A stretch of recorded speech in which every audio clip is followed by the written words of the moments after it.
Hedged equity funds and defined outcome ETFs are two types of investment vehicles that can help increase the returns of traditional fixed income while offering downside protection. To gain exposure to hedged equity funds, we use the JP Morgan Hedged Equity Fund. This fund uses a put option as a strong downside insurance. On a quarterly basis, if the S&P drops more than 5%, the put option kicks in and protects the downside until the S&P drops 20%, eliminating 15% of the S&P decline. To pay for that, we give up gains above 5% in any quarter.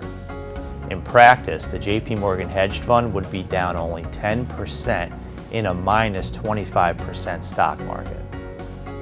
If the fund is up 3 to 5% each quarter, it can still attain annual returns of 12 to 15% or more, which was the case in 2020. In fact, since launching in 2015, the fund's returns have been more than twice the return of bonds. As you know though, past performance is not an indicator of future results. And because the fund is hedged, its volatility is only slightly higher than the average bond fund and half the volatility of stocks, and it's not impacted by rising rates, unlike other fixed income strategies. Even when stocks plunged 30% in February 2020, this fund was down less than half of the S&P in the first quarter of 2020 and roared back to post about 3 times what the bond index produced. To use this for income, we set up a systematic withdrawal plan with a 1% dividend. The appreciation can be used for monthly income as well. In the last 3 years, JP Morgan Hedged outperformed bonds in all but 2 months and had only 2 negative months, making it well suited for steady income.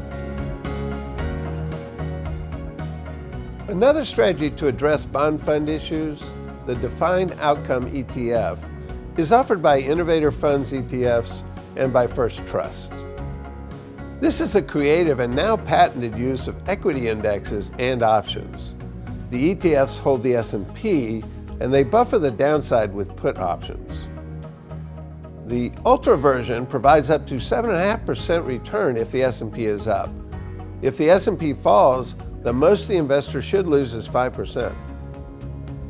The fund is fully liquid, but because the funds are annual holdings without quarterly resets, it's best to hold these for that year.